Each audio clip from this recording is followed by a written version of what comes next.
இன்று நாம் பகடிவதையின் விளைவுகள் பற்றி பேச வந்துள்ளோம். பல நேரங்களில் பகடிவதை ஒரு சாதாரண கேலி அல்லது வேடிக்கையான செயல் என்று தவறாக புரிந்து கொள்ளப்படுகிறது. ஆனால் இதன் உண்மையான விளைவுகள் என்ன? வணக்கம். நீங்கள் சொல்வது உண்மைதான். வெளிப்பார்வைக்கு இது ஒரு சாதாரண விஷயம் போல் தோன்றலாம்.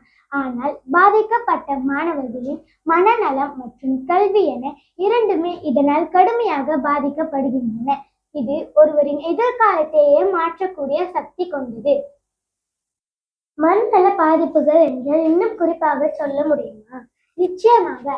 பகடிவதையால் பாதிக்கப்பட்ட மாணவர்கள் பெரும்பாலும் மன உளைச்சல், பயம் மற்றும் தன்னம்பிக்கை இழப்பு ஆகியவற்றால் அவதிப்படுகிறார்கள்.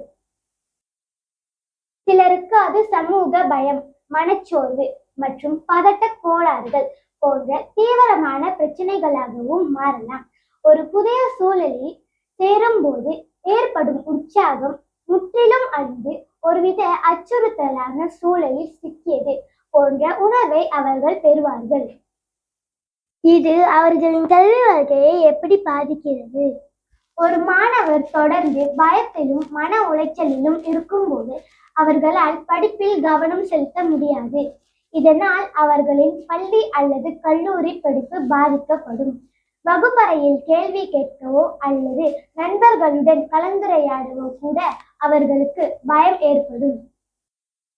சில மாணவர்கள் அந்த பயம் காரணமாக பாதியிலேயே படிப்பை நிறுத்திய நிகழ்வுகளும் உண்டு. மேலும் சக மாணவர்களுடன் ஒரு நல்லுறவை ஏற்படுத்த முடியாமல் அவர்கள் தனிமைப்படுத்தப்படுவார்கள். பாதிக்கப்பட்ட மாணவர்கள் என்ன செய்ய வேண்டும்? இந்த விளைவுகளிலிருந்து மீள்வதற்கு என்ன வழிகள் உள்ளன? பாதிக்கப்பட்ட மாணவர்கள் முதலில் செய்ய வேண்டியது அந்த விஷயத்தை வெளிப்படையாக பேசுவது. பெற்றோர்களிடமோ ஆசிரியர்களிடமோ அல்லது கல்லூரி நிர்வாகத்திடமோ புகார் அளிக்க தயங்கக்கூடாது. மேலும் அந்த மோசமான அனுபவத்திலிருந்து மீண்டு வர மனநல ஆலோசகரின் உதவியை நாடலாம். ஆம், அவர் கூறிய கருத்துகள் அனைத்தையும் கருத்தில் கொண்டு நாம் அனைவரும் பகடிவதை ஏற்படுவதை தவிர்ப்போம்.